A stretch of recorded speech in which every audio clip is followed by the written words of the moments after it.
It's great to see some familiar names coming in.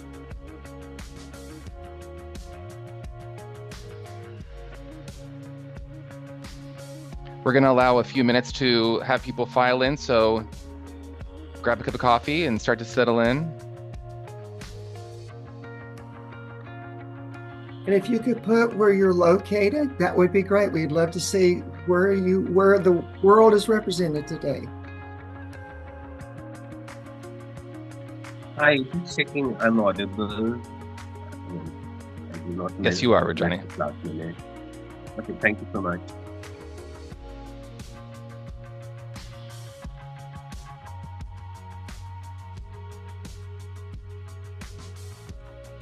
Hi, everyone. For those of you that are just logging in, we are just taking a few minutes to let people file in. So start to settle in. And we would love for you to use the chat feature and let us know where you're tuning in from.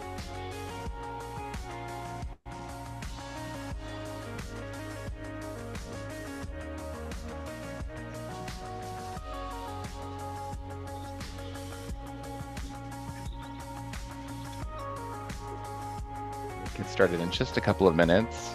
Hey, Seattle, San Francisco, Bend, Oregon. Awesome. I see down here in South Florida as well.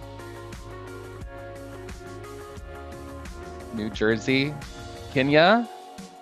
Welcome. Bangalore. Awesome.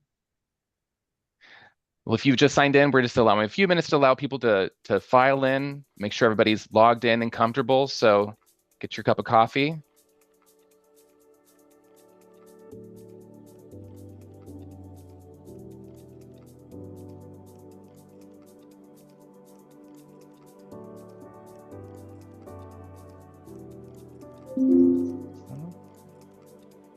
Hello, Midwest, Wisconsin.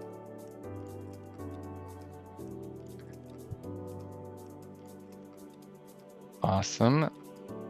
Hello, Meg, our fearless board chair of IGLTA. Welcome, Meg. So happy to have you here. Hi. All right, I'm just going to give one more minute to everyone to let people file in. If you just logged on, let us know where you're tuning in from.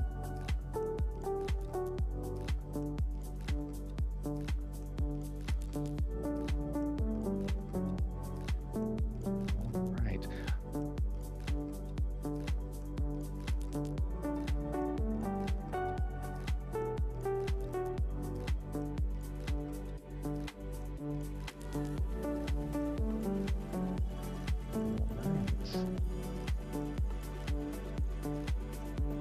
I'll let one or two more people come on in.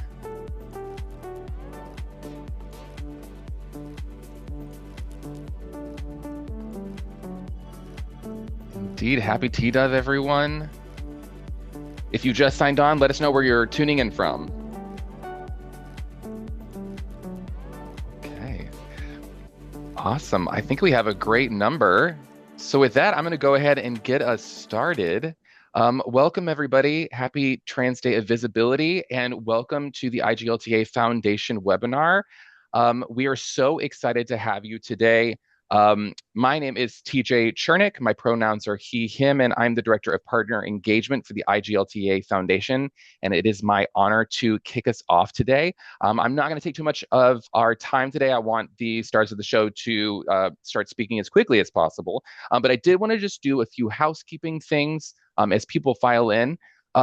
First, I would encourage you, I know everybody's been using Zoom hopefully for a long time, but if you scroll over your own thumbnail and you click those three buttons, there is a button that says rename.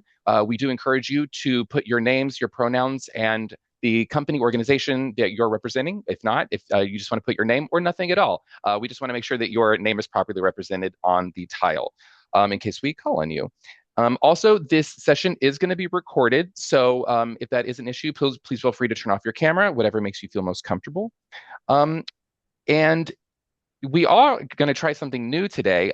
So if you do have your phone, we are trying a program called Snapsight, And if you use your phone and scan this QR code now, it will pull up a browser feed that is going to have an AI assembled word cloud and key takeaways from this webinar. It's a fun way to place it right by your computer and kind of see the highlights and the most commonly used words and key takeaways from the webinar. I'll leave this up for a few minutes while I talk, but I want to give everybody that's tuning in the chance to do this, and I will do my best to put in a link to this in our chat in just a little bit.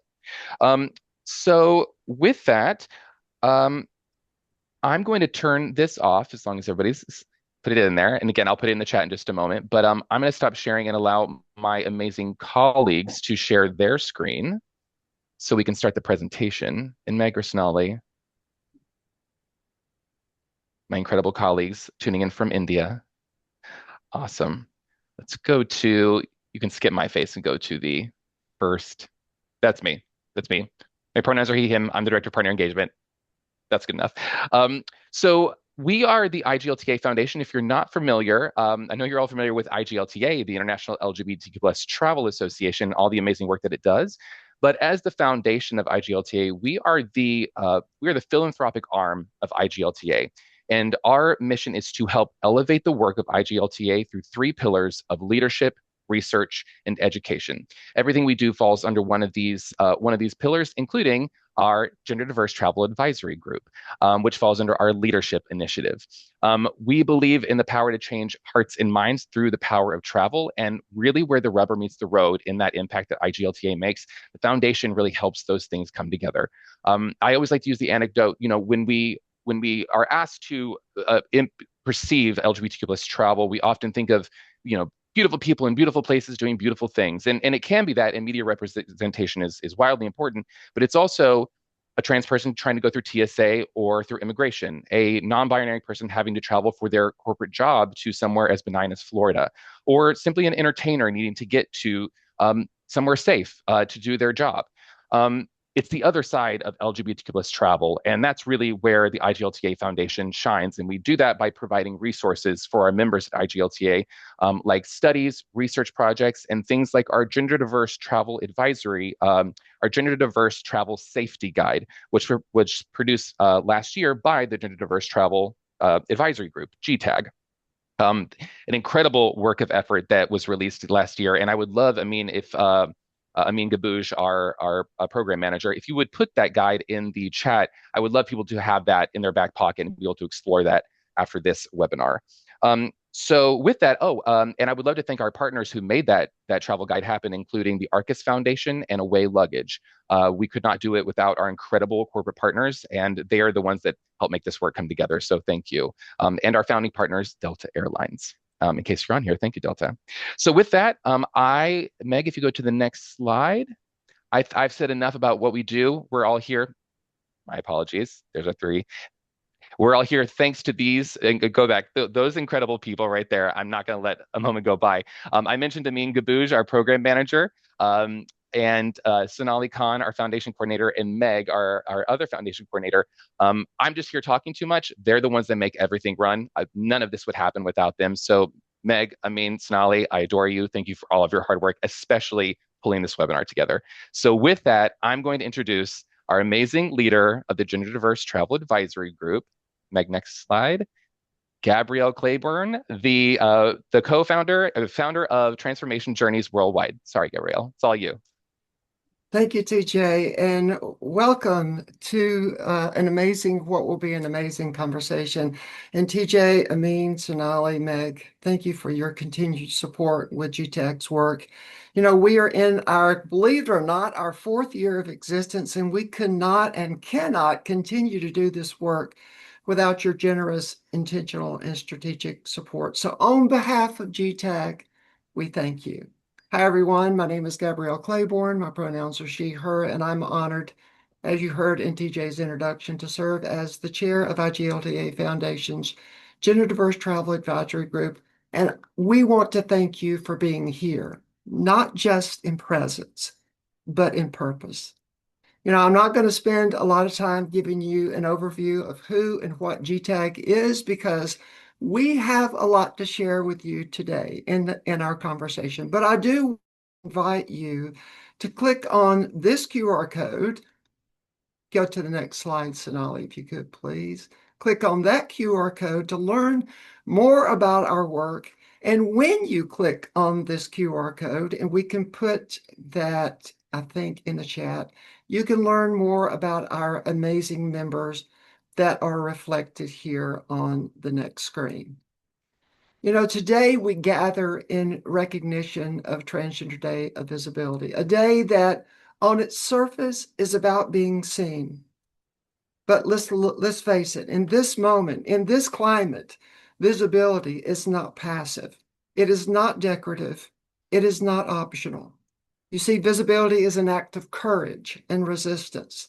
So let's be very clear about something from the beginning today. This conversation, this webinar is not just about travel. It's about humanity.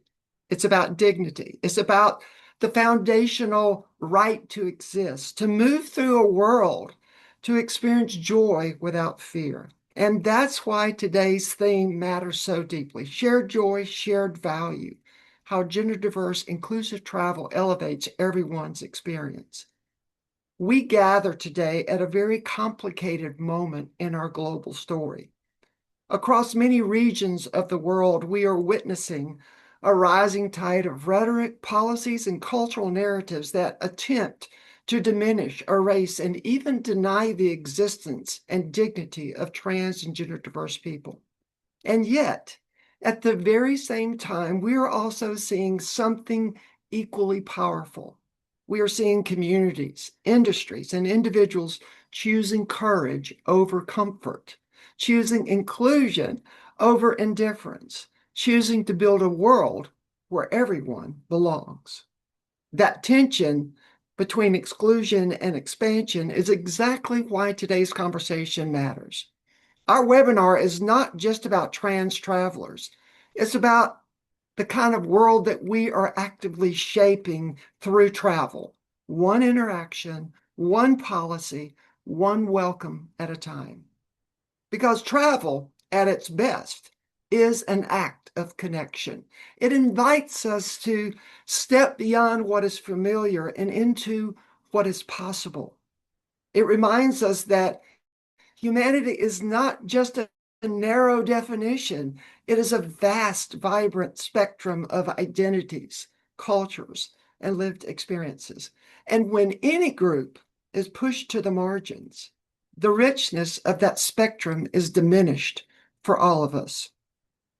Trans inclusion in travel is often framed as a niche concern, something extra or something optional.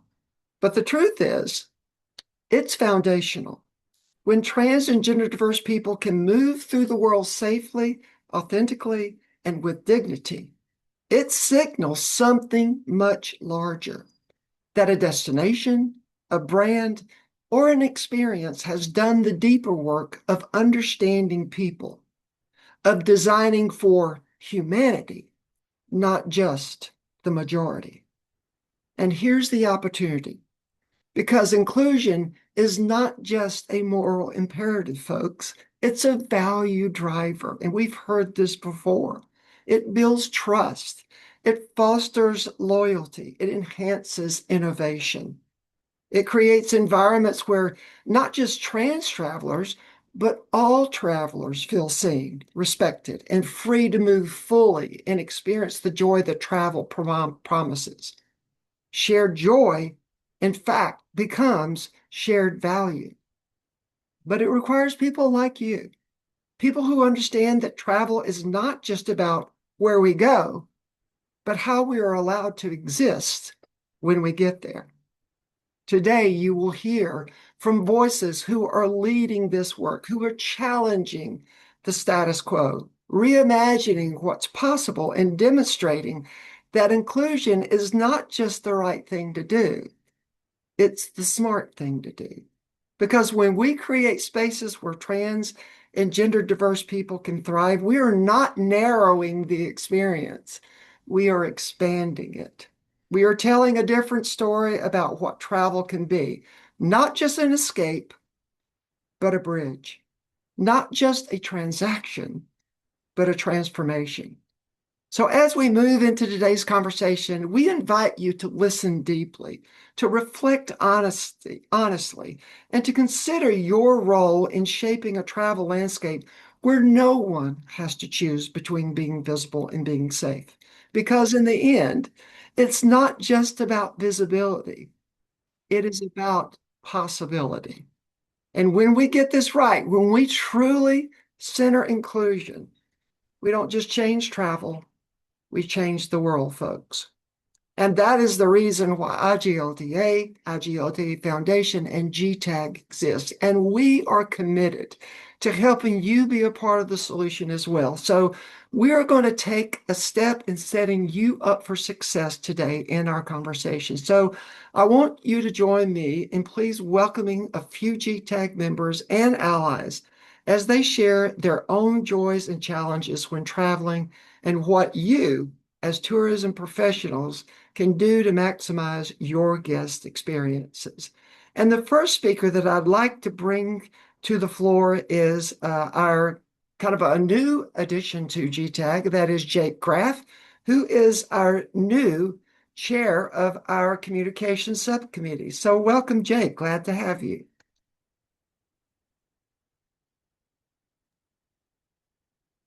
Hi, everybody. How are you all today? Um, Thank you so much for having me, Gabrielle, and obviously, good afternoon from London. So, my name is Jake Graff. My pronouns are he, him, and I am a film director, author, and trans man. And I travel the world with my incredible wife, Hannah, and also with our two beautiful young children. So, thank you to IGLTA and to GTAG for having me here today, and of course, to Gabrielle for continuing to steer this ship in some increasingly rough waters. So when Gabrielle spoke earlier about shared joy and shared value, it really resonated with me. We all travel to lose ourselves, to chase horizons, and of course to rest. But for trans people, the luxury of switching off is becoming an increasingly rare commodity. For us, the very act of movement, crossing borders, navigating security, checking into a hotel, now require a heightened state of hypervigilance. Now, pre-transition, when I navigated the world as a butch lesbian, travel was relatively easy. Now, however, traveling as an openly trans couple means we have to plan with almost military precision. Now, of course, there are universal issues that make travel so much harder for us. I always dread airport security. Now, I know that the body scanner will give me away every single time, loudly flagging my irregular body contour. And that, of course, for me, fuels massive anxiety as I'm then subjected to increasingly thorough pat downs. And of course, the ever-present fear that I might be taking away for secondary questioning or for, a more exposing search, which of course would be my very worst nightmare. And of course, that's only compounded by a constant worry that my testosterone medication might be discovered and confiscated, it obviously being a controlled substance. So then, of course, there's the hospitality side. Now, my wife Hannah, who was a captain in the British Army for over a decade, didn't go through years of voice training as many trans women do because she felt that her voice was important. She has a very deep voice, and it was important for her to be able to command her troops with authority. So she has a very beautiful but very, very deep voice. And almost without fail, whenever she calls to book a room, to order room service, or even when she's asking for something at front desk, she's always mistakenly referred to as Sir or Mr. Graff, even after she has explicitly introduced herself as Hannah or Mrs. Graff, or even when she has, as this happened several times, stood in the lobby in front of someone wearing a bikini with her long blonde hair down. The person on the desk just hasn't looked up at her, merely made an assumption based on her voice, and once again misgendered her. It's exhausting for her, it's exhausting for all of us. And I know that for her, it very often ruins a precious day of vacation. And of course, that can start to make the world feel very small. But here is the important thing that I want you all to take away from today. Small, simple, and inexpensive changes can completely flip this narrative. It doesn't always have to take a massive corporate overhaul to make us feel safe and to bring us joy. So let me give you a few examples. A few years ago, Hannah and I walked into a busy blue-collar barbecue restaurant in New York. Now, when we looked for this restaurant on Google, it had said that it was LGBT friendly and LGBT welcoming. But when we walked in, saw these big guys sitting at the bar, sports on the TV, we certainly didn't feel that culture. And so we went and sat on the table at the back and, felt quite nervous and out of place. But then our waitress came over, and as soon as she heard Hannah speak, she smiled kindly at us and quietly asked, I hope it's okay, but could I ask your preferred pronouns? And instantly our anxiety melted away. And we knew that we were in a culture of inclusion. So that gesture, such a small thing, cost the restaurant absolutely nothing, but of course meant the world to us. Or a recent stay we had at the Ultima Collection in the French Alps, where every single staff member called Hannah Madame and Mrs. Graf. There wasn't a single awkward slip. Now, the profound effect that that level of seamless, educated respect had on us was immeasurable and honestly rivaled the stunning scenery and high-end luxury of the hotel itself. And sometimes it's about a brand taking that extra step to make you feel seen. So we were very lucky to stay at the Beverly Hills Hotel a few years ago, and we're tagging the hotel on our social media as we took pictures. So we kind of got on their radar. And one day we returned to our room to find that the hotel had left us out some little white chocolates hand printed with different designs. Now, clearly, they'd done a little bit of research on us, as one of the chocolates had a trans flag and another one said Happy Trans Visibility Day, which obviously really made us smile, but more than that, made us feel absolutely safe and welcomed. And it's that level of care that really does create a fierce, lifelong loyalty. Of course, people will still make mistakes, but handled right, these can become positive learning moments too. So, Hannah recently arrived at Heathrow Airport for a morning flight in smart suit and makeup for an early meeting in Scotland. Now, she checked into the lounge. The woman on the desk did what so many people do. You know, she was busy. She heard a deep voice, assumed it was a man, briefly glanced at her passport, and then said, "Good morning, sir. Come in." So, obviously, instantly, Hannah's confidence that morning took a blow. She went quietly to sit down. Moments later, however, the woman came over, rushing over with a small bowl of candy and said, "I'm so sorry. You look fantastic. Just too busy. Have a great day." And instantly, she turned things around. And obviously, Hannah was very, very touched by that gesture. And one last example that I had a few years ago at a travel conference, which always stuck with me, was a non-binary guest checking into a large hotel chain, going up to fill in the check-in forms and seeing only male and female options to tick. And they quietly mentioned it to the receptionist who said, I'm so sorry, this is the only form we have for you to fill in. And this person obviously said, well, this isn't appropriate for me. They were then allowed to go up to their room and put their bags down, have a shower. When they came down an hour later, the person on reception called them over and showed them a new form that had been printed with an extra box that said non-binary. And this person on desk in that hour had gone to the trouble of calling head office and having that form altered. And obviously, this is such a small thing, but it was a gesture that made that guest feel so comfortable and obviously authentically themselves, and really did, change their stay. Now, of course, someone's clothing, hair, or voice should never impact their safety or comfort as a world traveler. The trans community is now more visible, more affluent, more eager to explore than we have ever been before. And brands that remain proudly and visibly trans inclusive at this time will be remembered long after all of this is over and when the tide has once again turned. Ultimately, travel is an act of visibility. Every time we step onto a plane or walk into a hotel lobby, we're refusing to let the world shrink around us. But we need our allies now more than ever. So thank you so much for listening, and thank you for doing the work to ensure that all of our destinations are filled with safety, respect, and true shared joy. Jake, thank you for your visibility today and every day. And thank you for so beautifully, excuse me, explaining the layers and the nuances to our personal lived experiences and what can be done to meet us where we are, if not initially, retroactively. Thank you so much for sharing those comments with us. The next person or the next quote that I'd like to highlight is this one from Alexander Simity. Unfortunately, Alex had a emergency today and wasn't able to join us, but I do want to read their quote just to kind of give you some context of an experience that they had. There's a particular Sunday from a few years ago that still pounds in my heart like that of a bomba drum. I was in an indigenous community in Suma Paz, Colombia, with my wife, Yolanda, and each Sunday the elder women gathered in a small wooden building, not quite a library yet, but a sanctuary. They told stories to the bellies of pregnant women, connecting each new life to generations past. In that moment, I realized something profound, that just as these women passed down ancestry, the trans experience is also ancient, woven into the fabric of humanity. And we don't do enough to honor that ancestry the way those women taught me. That's why traveling is so important.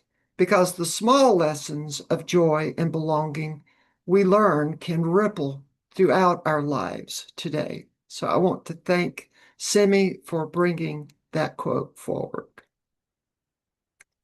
So the next speaker that I'd like to bring to the stage is one of our founding members of GTAG from its very inception, and that is Rudrani Chetri. And Rudrani, welcome. Thank you for being with us today. Thank you, Gabriella. Thank you, TJ. Thank you, Jake. It is so powerful, Gabriella, especially listening to you where I am today. So thank you so much for giving out so much of strength and power. Means a lot. So hello, everyone. I am Rudrani Chetri. My pronouns are she, her, and they. A self-identifying transgender person from New Delhi, India. Happy Transgender Day of Visibility to all. Today is not just about being seen, it is about being heard, respected, and accepted for who we are. But I also stand here with a heavy heart because while we celebrate visibility, many of us feel anxious, hurt, and deeply concerned about the recent Transgender Amendment Act 2026 in India, which takes away our right to self-identification. Let me say this clearly, we all oppose it. We oppose it because it risks taking us backward. We oppose it because it does not reflect our lived realities. And we oppose it because decisions about our lives are being made without truly listening to us. For years, we have fought for dignity, recognition, and basic human rights. We have slowly and often painfully built spaces where we can exist without fear. And now, anything that threatens that progress feels like a step back into invisibility, because invisibility without rights is not empowerment. Visibility without dignity is not progress. Now, I want to share a little bit of my personal travel journey. As a visible transgender person, my experience of traveling has been a mix of warmth and wounds. There have been moments when I was welcomed with open arms, respected, appreciated, and treated like any other traveler. Those moments remind me that change is possible. But there have been also moments of rejection, moments of humiliation, moments where my identity became a reason for discomfort, judgment, and even shame imposed on me by others. From awkward stays at airports to uncomfortable hotel check-ins to being questioned in space where no one else is questioned. These are just not incidents. These are lived realities. And this is why I want to speak directly to travel industry today. Airlines, hotels, tourism boards, and service providers. We don't ask for special treatment. We ask for equal treatment. Here's what we expect. We expect dignity at every touch point, whether it is booking a ticket, checking into a hotel, or simply existing in a public space. We expect staff to be sensitized and trained to understand gender diversity, to respect our identities, and to treat us without bias or any invasive curiosity. Stop misgendering, very, very important. We expect safe spaces where we do not have to fear harassment, discrimination, or denial of services. We expect system that recognizes us, our IDs, forms, processes that don't force us into boxes that erase who we are. And most importantly, we expect empathy because sometimes a small act of respect can make a journey feel safe.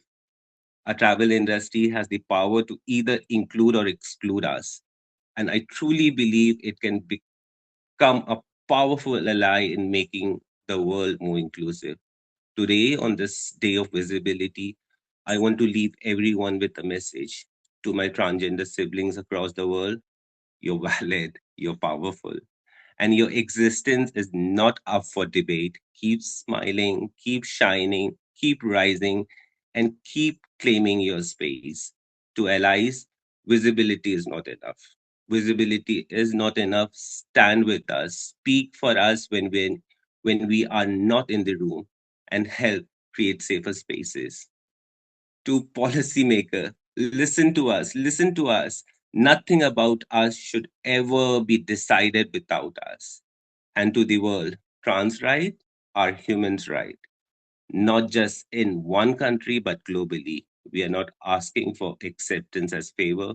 We are demanding dignity as right. Let visibility lead to understanding. Let understanding lead to inclusion, and let inclusion lead to equality. Happy Transgender Day of Visibility to all. Thank you.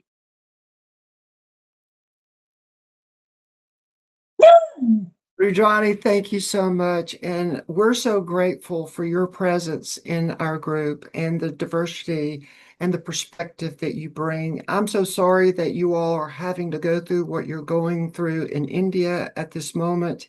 It just shows the ripple effect of all of the things that are happening across the globe.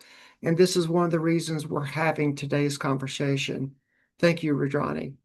So the next person that I'd like to bring to the stage is one of our newest members, Salik Venus, and she is a warrior from Fiji who is now residing in San Francisco, USA. Sue, thank you so much for being with us today.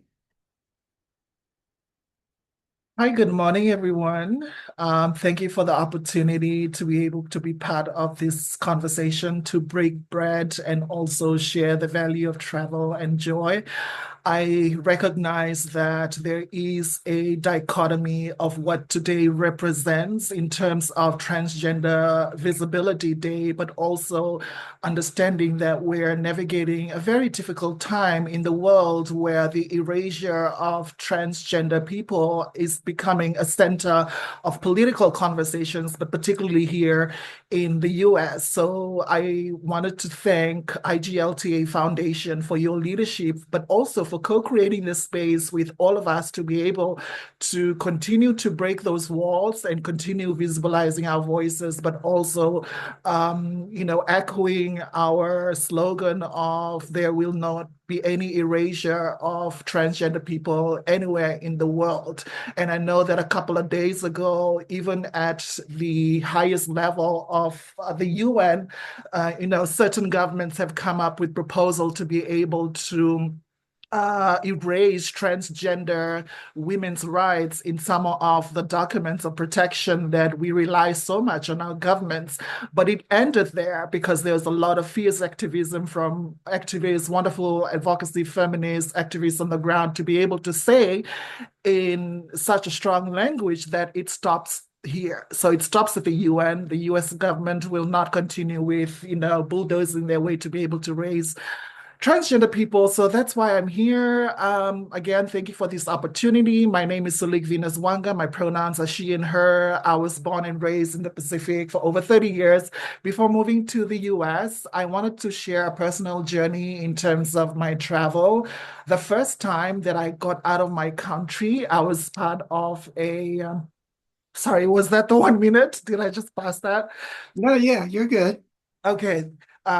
I was fortunate to be able to be part of this international cultural exchange program that was organized by the government of Japan. So we sailed from Japan throughout the Pacific Ocean for over a month to New Zealand and then back in 2009. In that journey, I found a little bit of the intersections of who I am. I found different versions of myself showing up. So travel really allowed me to be able to see beyond the binary or the shell or the comfort zone that I was so used to growing up in Fiji. And not only that, what I found in that profound moment when we were sailing across the Pacific Ocean, I was celebrated.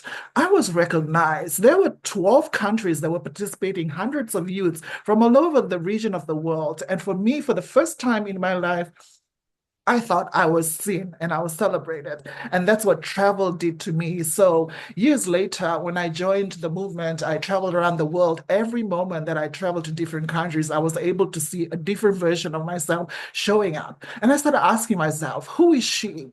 Who is she outside of those boxes? And I also found myself 2018, I was sitting at a UN Advocacy Week in New York, and I was asking myself, who is Sue Leek Venus Wanga outside of the movement and outside of this box? I wanted to explore that because travel really did give me the opportunity to be able to broaden and expand that lens of who I was forced to see myself in this box. So I think there's always a profound joy of being able to travel and rediscover who you are, as much as about meeting so many wonderful people, learning about different cultures and language. So for me, we all navigating in this, we're all journeying together in this one big ship, which is the planet Earth. So I think, for us to be able to take that step to travel, to rediscover people, but at the same time, rediscover yourself is a truly magical moment that I think everyone deserves to give themselves. So travel to me is a way that pushed myself 3 years ago to be able to set up the South Pacific LGBTQ plus travel LLC here in San Francisco, which I'm so excited to be able to showcase a little part of my world in the Pacific. So yeah, thank you. Sue, thank you. And I appreciate you bringing up the point of how travel has informed how you show up in the world now.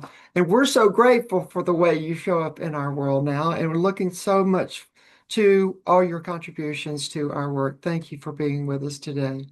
Thank you. So our next speaker that I'm going to bring to the stage is Jess Osborne. Jess is a new co-chair of our Connections Subcommittee, and I want to welcome Jess. Jess, so glad that you're with us today. Hey everybody, my name is Jess Osborne. My pronouns are he and they. Thank you so much for having me. Happy TDOV. I'm really, really happy today and for this event and for TDOV, and just life in general. I think that the following story will apply to what we got going on here. I had to just travel for my top surgery consultation, and that was a big experience in itself. And so the really cool news is that I get to have top surgery on April 23rd. That's coming up. Thank you, thank you. Wow, so I have a lot of emotions at the moment, but so glad to be able to share this with you so that you have first-hand-ish experience. You can hear it from me firsthand about my experience. I'm from Miami, and I have traveled to about 20 or so countries. I've been to about 33 states. I love travel, and I think the thing that keeps calling me back is possibility. It's about adventure, the possibility and adventure that comes with travel.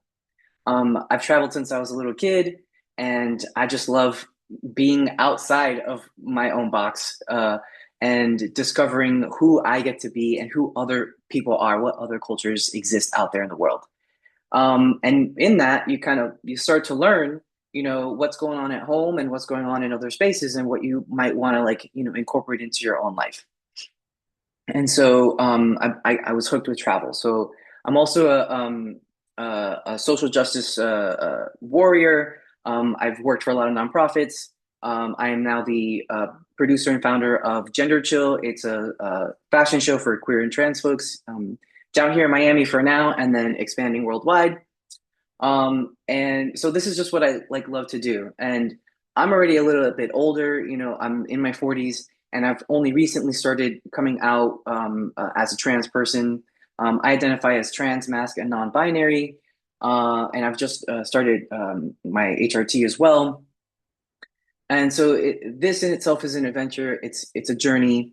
And because I live in Florida, things are a little more difficult down here, unfortunately. I love Florida. I have a tattoo of Florida on my body. That's how much I love it. I'm from Miami. and yet I really don't agree with the laws, right? Like I'm an American, but I'm not really down with the government right now because they're trying to, impact us negatively, the LGBTQ community. Um, so I'll share the reasons why I do what I do, and I'm like an outwardly existing person. I like to share a lot about myself so that people can learn and understand not just other trans folks, but allies as well. Um, uh, I had just recently, last week, had to travel to Tampa because in Miami, nobody is taking health insurance. And so, in order to have an affordable gender affirming surgery and having gender affirming care, I needed to travel to Tampa. And so, while I was really excited because it's such a big and meaningful moment for me, I had to go through, as we all know, the crazy TSA lines at this point because that was just last week. I did have to wait for a while. And in that line, and what does typically happen for me, I got asked to step aside and have a second check, and the pat down and stuff like that. And that, happens pretty much every time.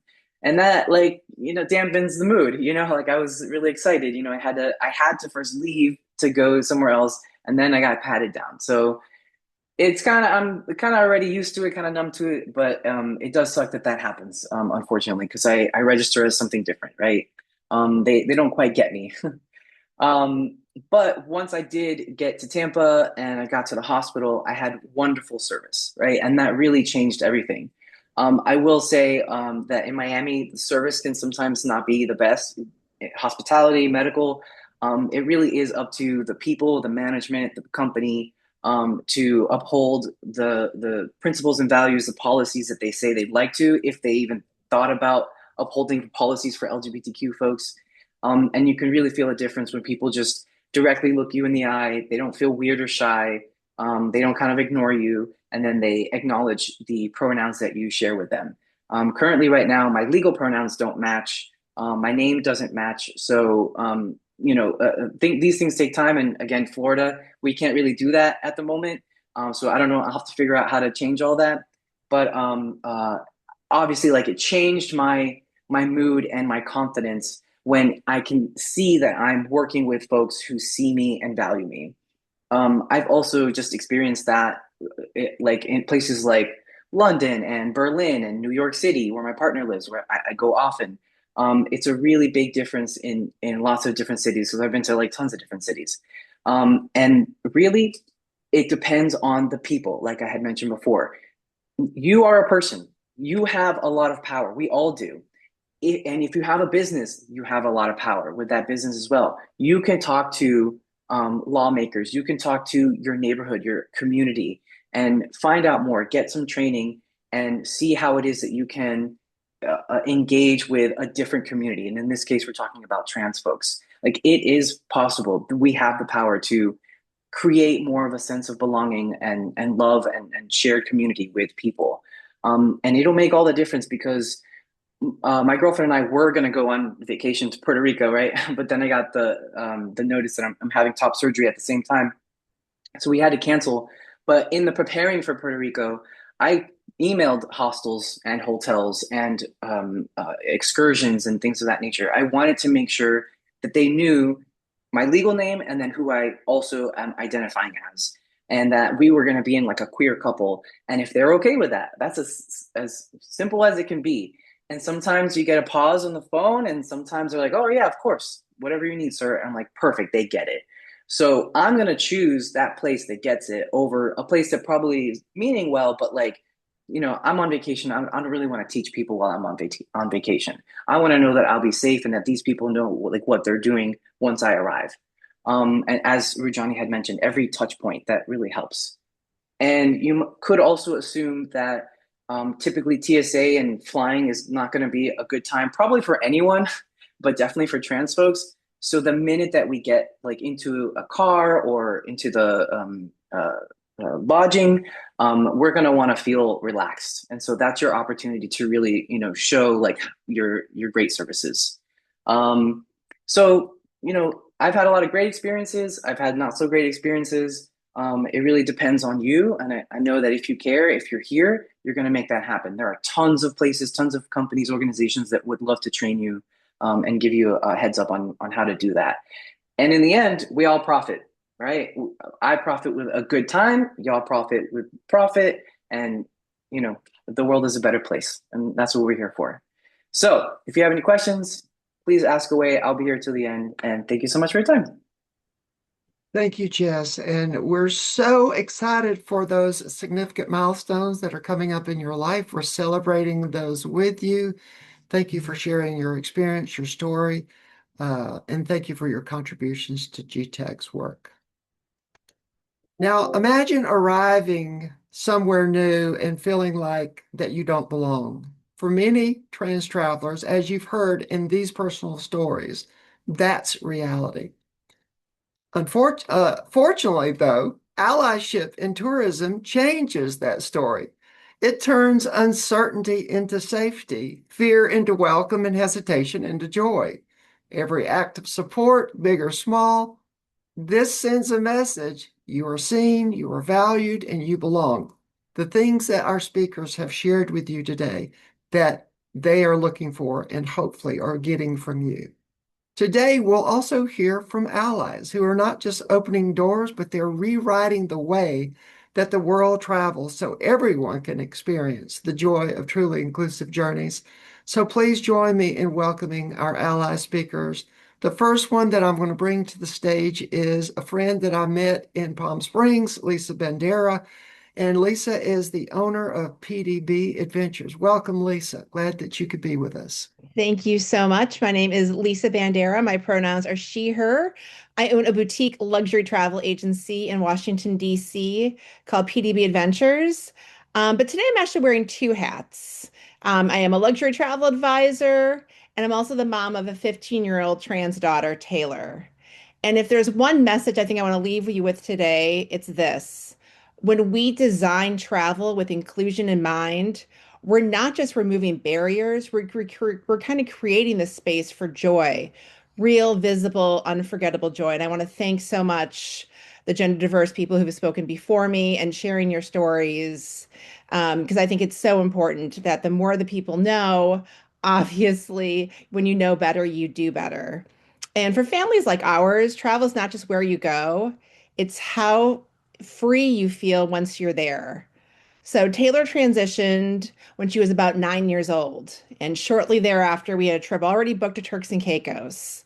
And she was there with her short haircut, but it was the first time that she had worn a girl's bathing suit in public.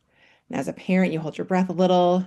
You're watching the world, wondering how it will respond to your child. But what I saw instead was Taylor walking onto that beach, shoulders back, completely herself. No hesitation, no shrinking, just joy. This moment stays with me because it wasn't about a bathing suit. It was about belonging and being her true self. Another trip, we were on holiday, and Taylor used her Christmas money at Sephora on makeup. She took her time testing products, asking questions, and the salesperson who helped her was patient. And it made her feel so good. It helped her build her sense of self. It seems small, but it's not. It's that independence, that confidence as she navigates who she is and who she's going to be. We're sailing on Disney Cruise Line, and Taylor went to the Bippity Boppity Boutique for the first time. Her hair was finally long enough. She got her princess makeover. Watching her spin in that dress, completely lit up, that is trans joy. That is what this conversation is really about. It's not just about safety and just about tolerance, and although those are so important now, it's about the joy. And this is how this connects to all of you. Because these moments do not happen by accident. They happen with systems and environments, and people are designed to allow them. And as a travel advisor, and I know my other travel advisors who are here would agree, we see very clearly what the industry gets right and where it still has work to do. Jake mentioned earlier something as simple as a booking form or, be using your pronouns. So it's often I'm required to select a gendered salutation just to move forward with a client booking, Mr., Miss. This is a moment where a guest has to pause, and I, as their travel advisor, have to stop and ask them, how do you want to fit in here? And they sometimes wonder, do I fit in? But when a system allows flexibility, or better yet, does not require having a gendered salutation at all, You are signaling something powerful. You belong here and don't need to explain. There are times, of course, when legal documentation does unfortunately require a designation. We understand that, but in those moments, as Jake so beautifully illustrated, offering a separate field for preferred name and preferred gender is not complicated, it's thoughtful, and it changes how the traveler feels before they even arrive. From a business standpoint, this matters. I recently traveled to Latin America and I attended a wonderful travel show. I met with suppliers from all over Latin and Central America. It was wonderful. I met 6 different suppliers from Ecuador. We had great conversations. All of them had beautiful products, knew the country inside and out, great itineraries. But I'm choosing to move forward with only one of them because they did not just talk about logistics. They spoke clearly and intentionally about their commitment to the LGBTQ community. They understand what it means for a traveler to feel safe, seen, and celebrated, and not just accommodated. That matters to me as a parent, and it matters to my clients. Inclusive practices are not a niche offering, they are markers of quality. They signal attention to detail, emotional intelligence, and a higher level of service. The things that elevate travel for everyone. When gender diverse travelers feel welcome, it improves the experience for all guests because you're not just building inclusion, you're building trust.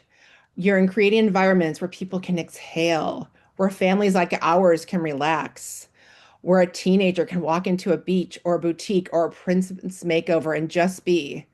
And as a parent and a travel advisor, I can tell you those are the moments people remember. Those are the stories they tell, and those are the experiences that build loyalty, not just to a destination, but to a brand. So if you're wondering where to start, start small. Look at your forms, your languages, your training. Ask yourself, where might someone hesitate? And then remove that hesitation. Because on the other side of that is something really powerful, and it makes travel better for everybody. Thank you so much. Thank you, Lisa. And, I feel like you have touched so many of our hearts with sharing your story about your trans kid and just the realities that not only she has to travel, but y'all have to travel as a family and the implications of all that. So thank you for being vulnerable and bringing that perspective to the table today. Thank you. Our next speaker is Ronnie Weiss. I had an opportunity to meet Ronnie a couple of conventions ago, and Ronnie is the executive director of Travel Unity, and he's doing amazing things with Travel Unity. Ronnie, welcome. Thank you. Thank you, everybody. I'm Ronnie. My pronouns are he, him. I'm a cishet white guy. I don't have trans kids. I navigate this world with privilege and, can duck my head and not have to worry about the stuff if I choose not to. But I can't do that because that wouldn't be right or fair. It's not reasonable to make people have to fight for themselves all the time. And I see and hear from all sorts of folks how exhausting that is. So I see that personally and us organizationally as, being able to fight where it's needed, but also it's not always a fight, right? Sometimes it's just discussions and being in a space and just kind of gently pointing at something as well to say, hey, maybe that's something to think about or listen to. So, Travel Unity, we're a nonprofit. We're celebrating 10 years this year. We do 3 things. We help the travel industry align with inclusive practices.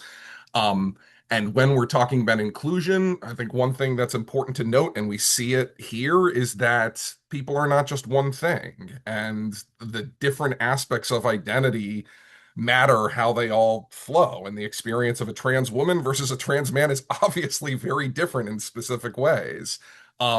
We have the pleasure of having 2 trans women on our advisory board. One of them is here, Dr. Bella von Visitsen, is co-chair of our Resources and Research Working Group. Bella is, based in Hong Kong, Thai woman, and then Kelly Metzgar is a white woman in the middle of the Adirondacks in New York. So again, like we have 2 trans women on opposite sides of the world who have very different sorts of experiences. So I think it's important for us to, recognize that identities are not a monolith in all of this. So Travel Unity, we have our standards. So that's a roadmap for how to implement inclusion within an organization or a special event or the sporting space. Those are public. So anybody can utilize those to move forward with this work. Workforce pipelines. So how do we get people not just to travel, but to recognize that there are these roles in the travel industry? So both Sue and Jess talked about how important, travel is as part of their lives. So how do we get people to see that they can do this? And the thing I'll talk a little bit about now, and I know I don't have a lot of time, and I'm taking up time that others will have, so I'll be brief, is we're doing a lot more around advocacy. And where our role is in this is because there are a lot of organizations that their bandwidth, their focus can't lean too much into the advocacy space. We want to be able to help provide tools so people can make their communities more welcoming to go to those elected officials that Rudrani mentioned.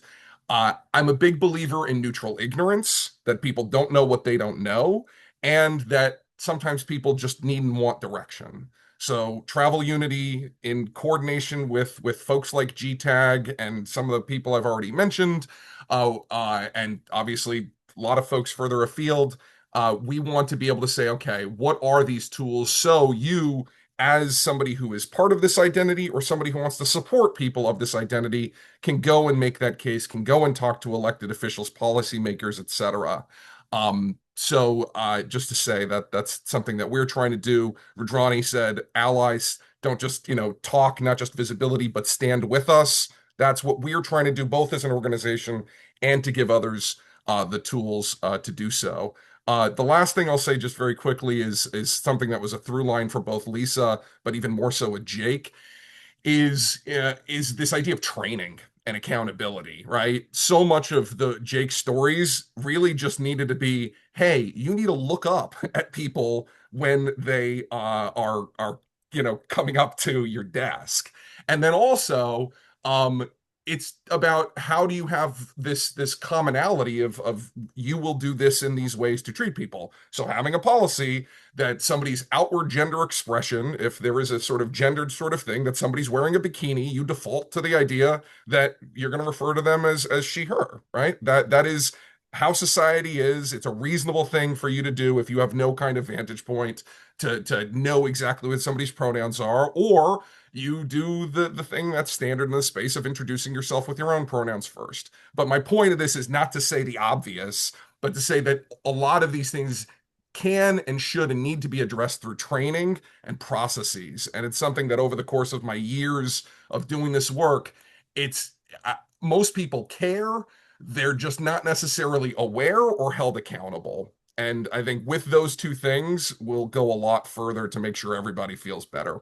Thank you so much for letting me talk a little today. Good to see everybody. Thank you, Ronnie. And I will just say, even though you are a white cis person, you matter in this space. So thank you for being in this space and for doing the work that you're doing at Travel Unity. All right, the final speaker that I want to bring to our stage is another friend that I met in Palm Springs, I think. Sarah Warner. Sarah is the PR and Communications Manager with Destination Madison. Sarah, welcome. Thank you so much. And thanks everybody for sharing your stories. It's very important to continue learning in all of this space, for myself included. And I, much like Lisa, we just learned that we have a lot in common being in the travel industry and also parents of trans teenagers. My teenage daughter just turned 18, actually. So this is just I'm honored and just very proud to be here today to talk with you. I work for Destination Madison, and I'm proud to work there because we're doing a lot of work as an organization to support our community. And I've heard all of you say the training is what's so important. And so we started a few years back working with Hospitable, me and Kenny and Billy on the team, to get them in our market to train across our hospitality sectors, businesses, and then putting together toolkits for them for the turnover. And when those employees are no longer there, how do they continue to be welcoming for the LGBTQ plus community that we're inviting into our city? And they helped us form an LGBTQ advisory committee with kind of owned and allied business leaders in our community, so that we have regular meetings with them. They help advise us on some of the work we're doing. We're lucky to be able to bring in content creators and writers. Shout out Meg, who came to Madison, and then Explore with Chase. Chase Bondren came last summer, and it was a very special time for me because Chase was open to having my teenage daughter come out with us to do some of the experiences we were having them do on their itinerary. And I was just happy for her to be able to see the strength, the beauty, the professionalism, that like this is something that you can do. You can move through the world and be confident and be joyful. So that was really just kind of exceptional. But like being a part of a community, and with the tourism board being so involved in trying to make sure that we're a welcoming place before extending invitations to people, is so important. And for her 18th birthday, which was pretty recent, I took her to get her first massage at a spa that Chase had attended to and had given feedback to after their experience there. And her question when we got in and we put on our robes was, "Mom, do they know I'm trans?" And I was like, "Yep, they're good. They're good with it." And then she was nervous, skeptical, because getting a massage is a very intimate thing. But she came out the other end and was like, "Okay." Now, and that kind of leads to the next step. She's not super comfortable traveling anymore since she came out. And so how do we, as a family, how do I, as a parent, encourage her curiosity and not scare her with the terrible things that are happening, but prepare her for how to like best move through the world authentically? What does that look like? And how can we support her to do that? Because we know at the end of the day, you can't understand or know anything about anybody else until you share space, experience, love, joy, all of that. And everyone has the right to do that. So thank you all very much. I love being a part of this community, and I'm so happy to be here. Awesome. Thank you so much, Sarah. I'm jumping in to close this out. I just want to say thank you all so much. I was so moved by everybody's vulnerability and to be able to express themselves and share their story. I'm truly grateful. We are all truly grateful for you. In the respect for everyone's time, I think we got everybody's questions answered in the chat, which is great. If you have any questions at all, whether it is about this webinar or anything else, we are a resource for you. The IGLTA and the IGLTA Foundation can help you figure out the answers. We've had countless people who have come to us asking questions about passport insecurity, about identification questions, about conversion therapy resources and how to prevent that. Anything that involves travel, we are here to help you. If you have questions, you reach out to us and we'll find the answer for you if we don't have it ourselves. I just want to say, each of you provided such a beautiful part of the work that we do. Rudrani, your work in India and the horrible things, the horrible legislation that was recently passed. We stand with you, and we advocate for your safety, and you let us know how we can assist you, as well to my colleagues in India. Jess, your story of medical tourism it was amazing. Sue, the change that you experienced doing cultural exchange travel. Lisa, your work in family, just being a traveler and having a family. We are working on an LGBTQ plus family research project, so I would love to chat with you and see how we can make that come to life. Jake, your stories about the power of inclusion and language. We have an inclusive language guide that I put into the chat that helps companies be able to integrate inclusive language. Sarah, the power of a destination. Madison is the coolest city, so I'm so glad that you're here. And then Ronnie, being an ally and working with young people, it's all incredible work. And I say this all to thank you all, to thank our partners, to thank our destination partners, our members, and anyone else who is here. Like many of the people here said today, the act of showing up has so much power. So thank you for being here in the room.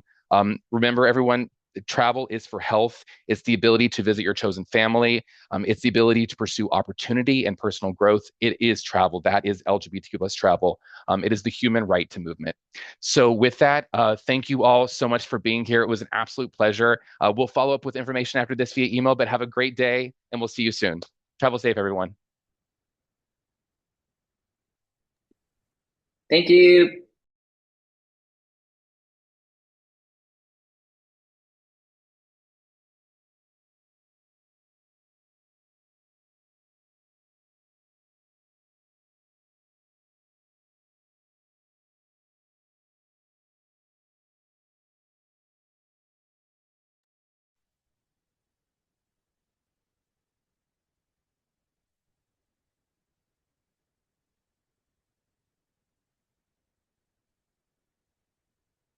if anyone is still here and has any questions, I'm happy to answer them. I'm just staying on until everyone feels comfortable signing off.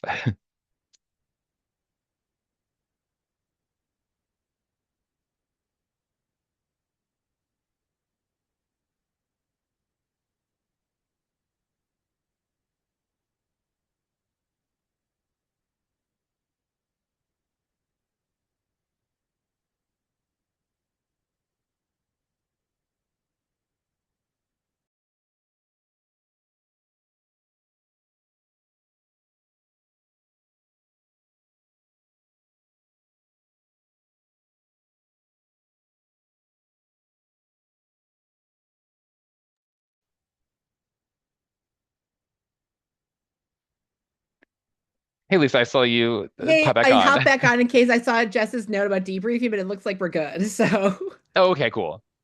Yeah, I didn't know if anybody wanted to, so that's why I stayed around. But thank you again awesome. for doing that. That was really great. I loved your story, and sounds like you have a wonderful family. Thank you so much. Yeah, and anything I can ever do, please let me know, and I'll be in Sevilla in November. Oh, So great. We're working on that family research, the LGBT family research project.